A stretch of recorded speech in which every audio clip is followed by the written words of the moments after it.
Hi everyone, I'm Barry Stigers from K-High Radio Morning News, and now your host here on the Auburn News Channel 20.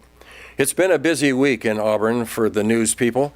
One of the bizarre things that happened this week was an automobile accident in Old Town. A woman driving an SUV drove up in front of the Tio Pepe restaurant. Evidently, her foot slipped from the brake and hit the gas pedal, and the car lurched forward into the outside dining area. It hit several tables and some of the persons that were sitting there dining.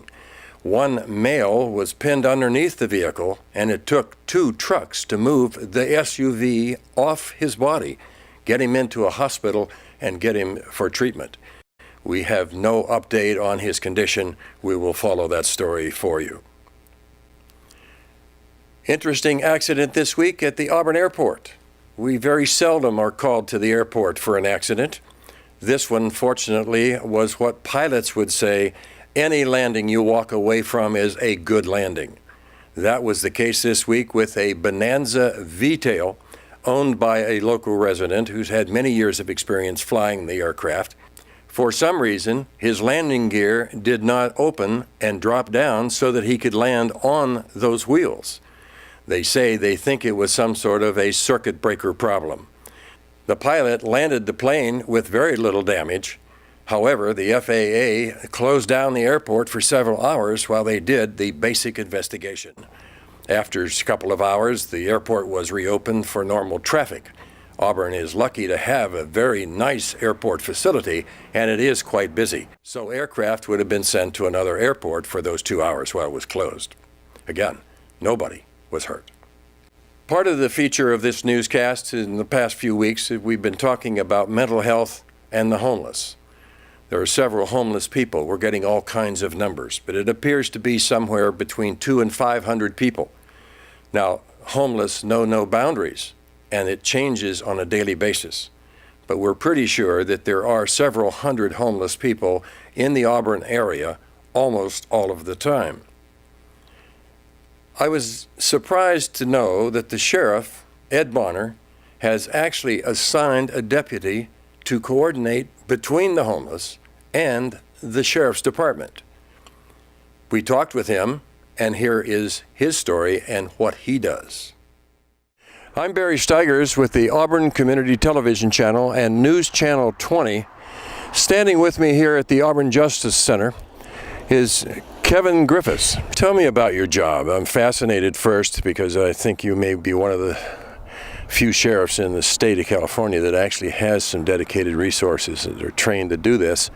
So you may be a unique person. And tell me about your job. We are pretty unique here in Placer County. I've been given the opportunity from the sheriff and everybody on down the chain to go out there and attempt to directly work with the homeless people, to work with those individuals that want help. So if there's an individual out there, when I'm out there working patrol, my normal job is to work patrol, handle calls for service. If I find somebody new into the community, I go talk to them, somebody that appears to be homeless, and I see if there's anything that they need, if there's a shelter that I can direct them to. Because our goal is not to keep people on the street, is to try to figure out ways that we can help them get to where they want to go. With the reality of that some people may not want to get off the street. Some people may not have a choice because that is the lifestyle they have chosen. But those that do want help, those that come to our community from other places, that we're out there and we're working and we're going to go one-on-one with them, talk to them, try to get them the services that they need so we can help them get off onto their feet. Kevin, if you take a number 1 out of 10, how many of the homeless people really don't want to leave being homeless or being on the streets? What? Give me a percentage kind of thing. You got to look at, it's hard to give a percentage because I don't deal with every homeless person, right? There's a vast majority of the homeless people out here that go to the gathering in during the day, that go to the Salvation Army, that go to the Welcome Center, and are trying every day to get off their feet. I don't get those calls. I get those calls of the ones that are drinking alcohol, passed out on the street corner, panhandling in the intersections and doing that. Out of those, and the ones that want to get, because you've also got, unfortunately, those have made poor judgments in their past life that are going to affect them for the rest of their lives that can't get into the shelter. If we were just talking, I figure I deal with maybe 1% to 2% of the homeless community of in whole, because when the county and the state looks at it, somebody couch surfing, somebody going from couch to couch, theoretically they're homeless, but they're not counted the same. They don't have a home. How long have you been on this job? Been doing this work I've been working for the sheriff's office for 8 years. Okay. And working with the homeless, how long? I believe it's almost going on 3 years now. Okay. Now, you mentioned to me earlier that you, as a deputy sheriff, you really have a regular deputy sheriff job, not just the homeless. You have a beat, in effect. Is that correct? Correct. I do have a beat. Okay. And where would the beat be? We're standing in it. North Auburn. I go from Bell Road to the city, up to almost New Airport Road, and then down into the hills. Okay. So if you're on a call, I'm assuming now the dispatcher has to sort of put it into a priority for you so you know what to do. In effect, they send you, I assume? Well, yeah, all of our calls are prioritized. So we're going to go to those hot calls, people fighting, things like that. So, and then if I'm on one of those calls, or I still work regular calls, somebody's had a bike stolen out of their garage, I took one of those today. You know, if I'm on those calls, that's what I've got to do from the whole aspect. I take care of my beat, and then if I hear another call come out of a transient issue or a homeless issue, then I try to deal with my calls in my beat, and I'll go help the deputies in those beats and try to help those people get to where they need to go. Kevin Griffiths, who is with the Placer County Sheriff's Office, and we're here at the Auburn Justice Center. I'm Barry Stigers for Channel 20. We'll have more on this homeless story as we continue to visit some of the areas that the homeless actually call home. There are several spots throughout the area that they actually do set up their tents and sleep in their sleeping bags. Now, it does change from day to day, but we'll talk more both with the deputy sheriff and on our own as we continue this story on the homeless in South Placer County. City Council this week continued to discuss the regional wastewater pipeline project. It will be discussed for some time. Last newscast we had here for you, we had a long chat and also did an on-site visit with the Auburn wastewater plant with Mayor Kevin Henley. This week, I asked Bridget Powers, councilwoman, who's now in her second term, to give us the other side. She's in favor of us joining it and has been on the committee and discussed this with the regional other people that will be affected by this decision. Here's what she said. Bridget, last week I took Mayor Henley out to the wastewater plant, and we talked about the plant and its service to the community and its upgrades and where the future goes and all those things. And he is one vote in not wanting to go forward with this regional pipeline. I know you are a vote for that, so I thought it'd be kind of fun to have you come and let's talk about this since you do have a different point of view. What is your point of view on this? It's, regional, it's a 16-year long process of what has been going on.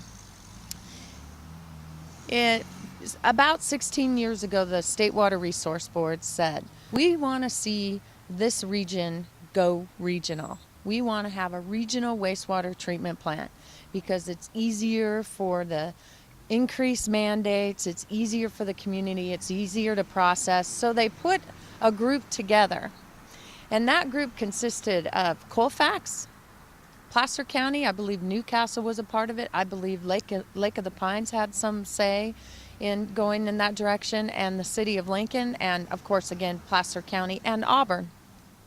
And those negotiations and discussions began, and conversations were had about how can we make this happen. Not a lot happened. There was ideas and visions, and nothing was coming together very well. It was just a lot of discussions and conversations. And then lots of changes of who's in charge. Board of Supervisors changed, so desires changed, city council members changed, desires changed. And then what happened is every single city had a particular date and time that they had to become compliant with the State Water Resource Board, or else they would pay hefty fines. And I'm sure you've heard of those fines, some $1,000 a day until you become compliant. And so it was really difficult to try and build that regional vision when Colfax had to be compliant in 1 year and we had to be compliant in another year. And Placer County had to be compliant in another year. And the only way to make it work and have it all come together was to try and be compliant all at the same time, but that wasn't going to happen. So Colfax had to go their own way. Lake of the Pines is going their own way. And that was prior to me, so I don't have much history on their involvement. And Newcastle has to go their own way. And that's been since I've been involved too. They were going their own way. So now you have Auburn, Placer County, and the city of Lincoln, who has built an extra large capacity plant. How do we make that happen? How do we put all of those together? And so we started working together, 2 board of supervisors and 2 city council members, trying to say, how do we get that vision to happen? And there's a lot of politics involved. There's a lot of people who want to keep it local. They want to keep it at home because at home is good. And by the way, here in Auburn, we've won awards for being good and staying at home and staying local. And we're in a good position because we do a good job. Our public works department does a good job in trying to stay up and with the times on keeping us compliant. The reason why I support a regional wastewater treatment plant is not because of the good work that they're doing here at the city of Auburn, but because 15 years from now and 20 years from now and 25 years from now, it may not be the same. We get new compliance requirements every 5 years. We get a permit. That permit is for 5 years. And prior to that 5 years, there are new requirements and compliance, new mandates. One of them is going to be pharmaceutical supplies. How do we take care of pharmaceutical supplies in our wastewater treatment system? And that's not going to be a cheap thing. It's going to be costly. So we have citizens, we have 13,400 citizens, and upgrades sometimes cost to the tune of anywhere from 4 million to 20 million, divided by how many citizens we have. So I say that maybe, perhaps, we need to be thinking about, okay, we're doing great here, but let's not forget to have another way to do this in the future for our kids' kids and their kids, so that they're not paying $200-300 a month for a wastewater treatment plant locally when we haven't prepared for what if for the future should we need something more and we can't afford it. And the best example is to look at Colfax. Colfax went on their own. They had to get a lot of help from the federal government in order to become compliant, and I believe that a good portion of their monthly fee is subsidized.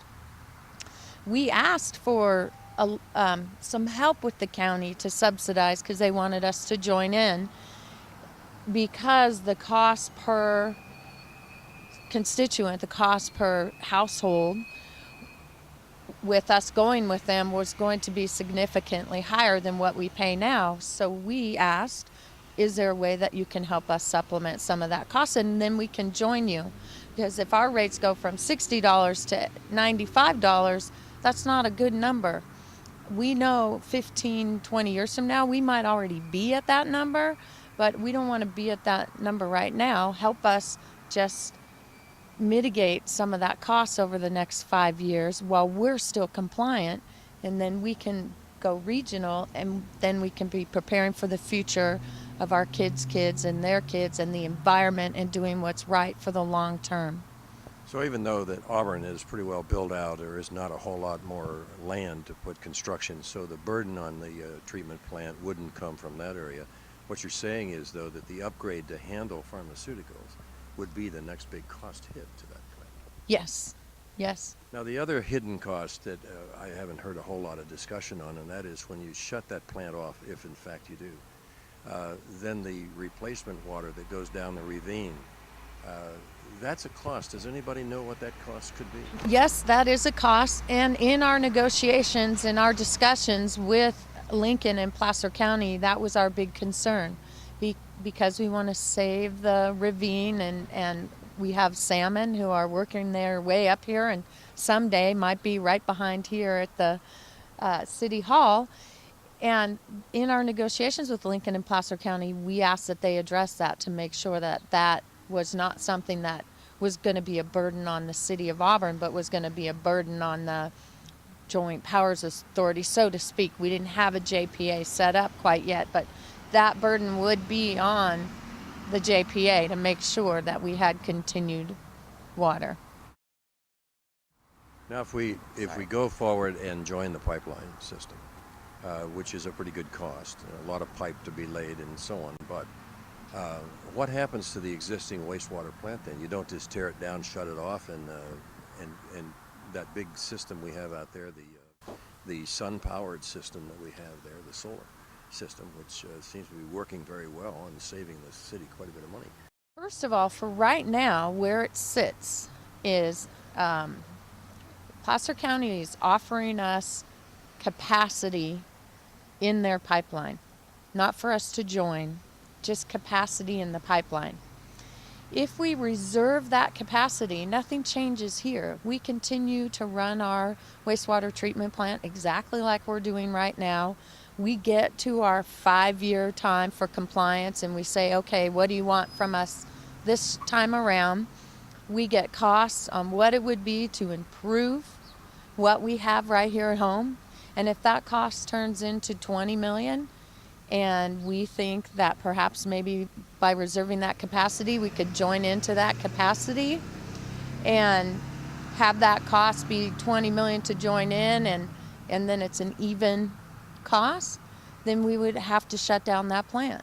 But right now, just if we reserve capacity for the future, 15, 20 years, 25, 30 years, reserve the capacity. When it becomes too expensive for us to stay home, we have an option. And part of that option, if we took it, would have to shut down the plant. So in effect, it could also be an emergency backup system. Let's say something were to happen to that plant. We don't want to talk about terrorism anymore, but let's say something really were to happen to that thing and knock it out. This would be an automatic backup system, wouldn't it? If it was still operating and running, yeah, of course. Bridget Powers, ladies and gentlemen. Thanks so much, Bridget. Thank you. It's now been over a week since the bombing in Boston. Our own police chief, John Ruffcorn, joined me in front of City Hall, and we had a chat about how his department reacts when such an international type of an event occurs. Here's what he told me. I'm Barry Stigers from K-High Morning News, and here now on also the Auburn News 20. With me is Police Chief John Ruffcorn. John, thanks for joining me here today. One of the things that I wanted to talk with you today about is that just a week ago today was the bombing in Boston, and which has set the entire country into a discussion of, A, do we have the proper facilities to know these things are going to happen, and did we do the right things, and did we get all of them? And all of these questions are being debated at all levels today.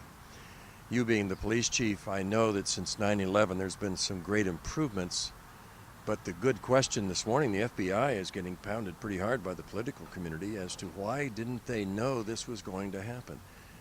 As an officer of the law, and you have your communications and things that you have today, that's a great question. Barry, first and foremost, thanks for having me and allowing me this forum to come and talk with you. In reference to the Boston bombing, I think, as I've stated before, any crime can be prevented. However, I don't know if they all can be, in this case situation, it could have been prevented or predicted, because I think if to live in that world, we'd have to take away some personal freedoms and some civil liberties that I don't think any of us want to live in a society where that, like that. This is obviously a very tragic event that occurred, and the FBI, it appears they did talk with this individual. But again, I talk with a lot of people I can predict might do crime in the future, but I can't necessarily restrain them or detain them, or I have the resources to follow them around for the rest until they do. So again, law enforcement is unpredictable in nature in a lot of situations, and it's really an art as well as a science, and as we know, that's an imperfect world. John, you've been around enough to know and what the improvements have been. So since 9/11, what have you seen in the way of tools and trainings and so forth for your people? I think with the mass influx in society of personal cameras and video systems on our smartphones, that's truly helped, and I believe it actually helped in the Boston bombings, actually help identify these people. I think the communication levels from the federal on down have enhanced dramatically. I definitely know that on a local level, my regional partners are in constant communication about crime indicators and trying to prevent the next crime from happening. But again, it's imperfect and we don't get all of it. John, you're sitting in your office last Monday morning. You obviously would be alerted immediately that there's a problem. What do you and your organization do when one of these events occurs? And not us, we really didn't know at the time, was this just an isolated Sure. incident, or is it a planned attack that could be in Auburn this morning? You're right, we didn't know. And so anytime something like this happens on a national level, we really have to start drilling down to a local level to find out exactly where we're vulnerable. And then we start expanding from there on what we can do on a regional level to make sure that this isn't going to spread out. As we've seen in 9/11, it happened in several locations, and it happened on a large scale where it was very well orchestrated. And so again, we need to look at, when an event like this happens, what we can do in the city if this does start spreading around to the different parts of the United States, and how we can start preventing it, whether it's locking down traffic like they did in Boston, whether it's reaching out to our regional partners or looking out to Sacramento to see if they're going to shut down the airspace. All of these things can have a definite impact on our operation here in Auburn and can help hopefully prevent the next event from happening here. I was surprised to learn that we had several members of our community actually in that race. I talked to Councilwoman Bridget Powers, who had personal friends that were there, and she too being a runner, and so she had a lot of interest in it. She mentioned the fear that she felt after the texting stopped, and there was a blackout in effect of information for several hours before she knew if her friends were okay or not. Were you aware that we had a number of people in that race? Based on who our community is and the personality of our community, being an outdoor enthusiast, there are a lot of them here. I knew we had several people there, just as well as in the region. I knew we had several people back there.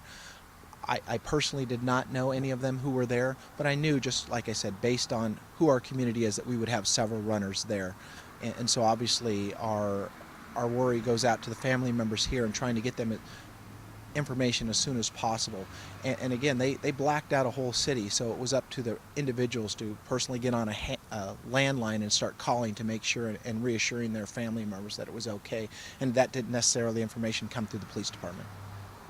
Police Chief John Ruffcorn here from the city of Auburn with me, chatting about the effects on our city of an international event. Always a pleasure to have him with us. I'm Barry Stigers on Auburn News 20. That was Police Chief John Ruffcorn telling us what happens when there is an event, a terrorist-type event, and what our own local police department do. I also had a chance to talk with Councilwoman Bridget Powers. Bridget has been in the Boston race several times, and she had several friends that she helped actually get to the race this year. They were actually there, and one was reasonably close to the explosions. Here's what Bridget told me. But you had some friends there, didn't you? I did, yes. Would you like to name them for us? I had 4 close friends I run in the Nancy March Running Club, and Nancy March was there running. She qualified, and her husband Steve, and then my friend Gloria, who has run the AR-50 and the Way Too Cool every single year that they've ever been run. She was in the inaugural start, and her husband was there watching her. And Steve was across the street from where the bomb went off, and Nancy was a third of a mile away from finishing. So I had these text messages. They had keyed in my phone number, both of them, so I knew where each of them were at any given time, and the text stopped. And then you heard about the bombings. And so it was pretty frantic for several hours, just trying to get a hold of my friends and see where they were. And I was more worried about the husbands because they were in the crowds and they weren't the runners. And they are home safe and sound now, each with their own story to tell. And I asked Nancy on the drive home, because I picked her up at the airport, would you run in another big marathon like this again? Because we went to New York together 2 years ago, and she said at first, no, I'm not, no way. And she says, but I was a third of a mile away from finishing, and I want to finish Boston because it is the biggest, most prestigious. You have to qualify to get in. And so she says she will be back. And, you know, it's like you said, our country is going to take a stand and have more security and not let this happen again. That was Bridget Powers. She's councilwoman of the city of Auburn, and her story on the Boston bombing. Paula Johnston joins us this week with her neighborhood beat. This week, she was at the Auburn Community Garden.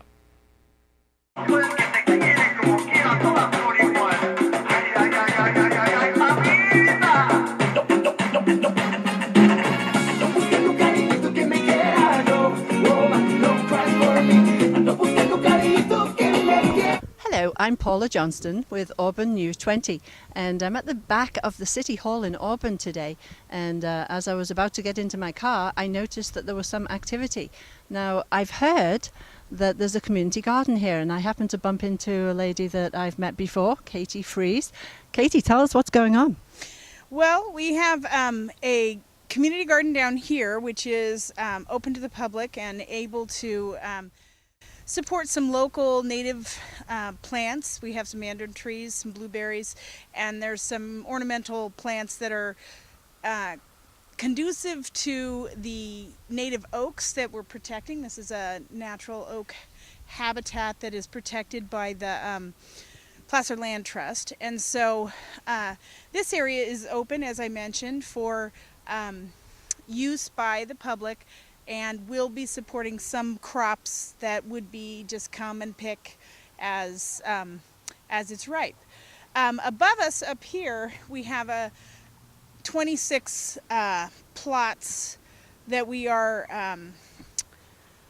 offering as community garden boxes, and my class, who are transition to adult living students, which means they're in the 18 to 22 year program. And we're located at Placer High, but we are students with moderate to severe developmental disabilities. And we are going to have a plot up there, and we will be able to put any kind of organic vegetation we're interested in growing up there. And I think my students really have the disconnect from their food and its origin, you know, the origin of seed to table. I think that part is a gap in some of their educations. So they don't even really understand that whole vegetable. You know, grow the vegetable and eat it. Right. Just so ends up on that's your kind of plate. my goal. That's is really a to great goal. get my students to see the cultivation from that seed to their salad. How do they respond when they see that happen? Well, this is our first year, Oh. so it's we're just the garden opening should be, I think, in the Art Walk in June. We're going to have an official opening, but That's the vegetable garden? the vegetable garden up above, and we'll be having gardeners starting up here. I think as soon as the 29th of April, we are going to notify the gardeners, and then we have a meeting May 6th to kind of let them know what the rules and regulations are and how we can all be successful in our community up there, growing Now, next to each other. Are the community members have a plot? Is that how it works? Do they pay for their space? How does it work? There's an application that's available and due today, actually, which is April 24th. And we are going to take the applicants and look at the number of plots we have, and if we have too many applicants for the plots, we will do a lottery and assign people a specific bed that they would then pay a $60 fee for the rest of this year, to use it for the rest of this year. Then We have a committee that meets on Mondays that kind of is the steering committee for the group, and we are overseen by the Placer Land Trust in terms of the fiduciary agent. But this is city land, so it all kind of, there's lots of pieces. But gardeners will be selected in this week and notified at the end of this week, and we should have people, a unique group of individuals that we don't know who it is yet. It's kind of interesting to just put it out there and say, okay, if you turn in a piece of paper, we'll pull your name out of a hat and you will have a garden bed and you'll be one of my growing neighbors. Oh, how exciting So this that's must kinda be. fun. Now, when people grow the vegetables, what do? Do they take them for their own consumption? Do they donate them, or a It'll mixture? be up to the individuals who have the plot. My goal is to teach my students about the seed to plate concept, and then once we've achieved that, we're actually out of school during the prime growing season of the summer, so I will then collect up the food and donate it to the food closet. As it is produced, I will share it with those who need it. This is really wonderful. What a great program. Thank you, Katie. Appreciate you talking to us. Sure. Lots of sports in our local high school, and we're proud of all the athletes. Let's take a look at some of the scores. We have them on baseball, volleyball, soccer, softball, tennis, track and field. This week in Placer Hillman sports, we had boys baseball, a win against Center, score 5-3. Boys volleyball against Rio Americano, win 3-2. Girls soccer defeated Bear River at a score of 3-0. Girls softball lost to Bear River with a score of 3-7. Boys baseball got crushed by Colfax 2-12. Girls soccer lost to Lincoln 0-1. Boys volleyball against El Camino was a win 3-0. Varsity boys baseball got crushed by Colfax again 5-10. And varsity track win against Colfax High School. That is this week in Placer Sports. Here now is Cody Hitchcock's report from the courts at Placer High.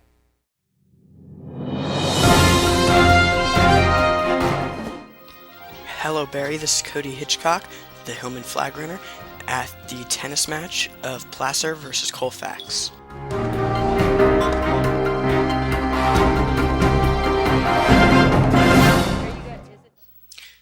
Today is Placer's 75th straight PVL win against the Colfax Falcons, which makes an even greater defeat. Placer tennis had many firsts. The Placer band was there to play the national anthem and the fight song to get everyone pumped up for the big tennis match.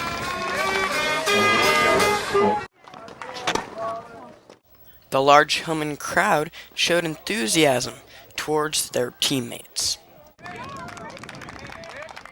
The oncoming rain didn't worry anybody except my camera crew. Placer has won this match today against Colfax High School, 75th PVL win. Way to go, guys. This has been Cody Hitchcock for Auburn News 20. Back to you, Barry.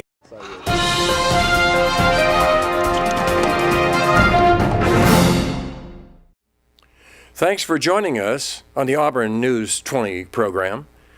We'll see you next time. I'm Barry Stigers, the K-High Morning Radio News host and the host here on the Auburn News Channel 20.